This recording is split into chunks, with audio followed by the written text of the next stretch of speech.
યુદ્ધ વિરામની ઘોષણા છતાં રશિયા યુક્રેન પર હુમલા ચાલુ રાખ્યા। રશિયાના રાષ્ટ્રપતિ વ્લાદિમીર પુતિન અને અમેરિકી રાષ્ટ્રપતિ ડોનાલ્ડ ટ્રમ્પે ટેલિફોનિક વાતચીત કરીને યુક્રેનમાં 30 દિવસના મર્યાદિત યુદ્ધ વિરામ પર સંમતિ વ્યક્ત કરી છે।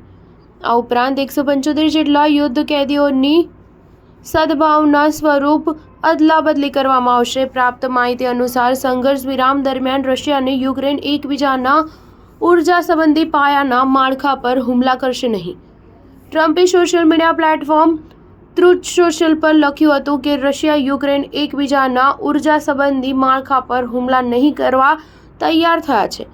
આ સમજૂતી પછી અમે ઝડપથી પૂર્ણ સંઘર્ષ વિરામ અને ભયંકર યુદ્ધનો અંત લાવવા માટે કામ કરીશું। યુક્રેનના રાષ્ટ્રપતિ ઝેલેન્સ્કીએ પ્રસ્તાવિત સીમિત સંઘર્ષ અંગે પ્રતિક્રિયા આપતા જણાવ્યું કે અમેરિકા તરફથી મળતી માહિતી એ પછી જવાબ આપીશું। રશિયા સંઘર્ષ વિરામનું પાલન કરે તે માટે અમેરિકાએ ગેરંટર તરીકે કામ કરવું જોઈએ। જો કે સંઘર્ષ વિરામની વાતચીત દરમિયાન રશિયાના ડ્રોનોએ યુક્રેનના અનેક વિસ્તારોમાં હુમલા ચાલુ રાખ્યા હતા, જેમાં યુક્રેનની રાજધાની કીવ આસપાસના વિસ્તારોનો પણ સમાવેશ થાય છે। આ હુમલાઓ ટ્રમ્પ તરફથી સંઘર્ષ વિરામની જાહેરાત થયાના થોડા કલાક પછી થયા। ઝેલેન્સ્કીએ સોશિયલ મીડિયા પ્લેટફોર્મ એક્સ પર જણાવ્યું હતું કે નાગરિક સુવિધાના માળખા પર હુમલા થયા છે, જેમાં સુમીની એક હોસ્પિટલનો પણ સમાવેશ થાય છે। રાત્રે થતા રશિયન હુમલા અમારા ઉર્જા ક્ષેત્ર, પાયાનું સુવિધાઓ અને જનસામાન્યની જિંદગીને બરબાદ કરી રહ્યા છે। રશિયા વિરુદ્ધ પ્રતિબંધ લગાવીને યુક્રેનને સમર્થન આપવાની અપીલને ફરી દોહરાવી હતી। સ્ટાર ન્યૂઝ 7 હંમેશા સચ્ચાઈની સાથે।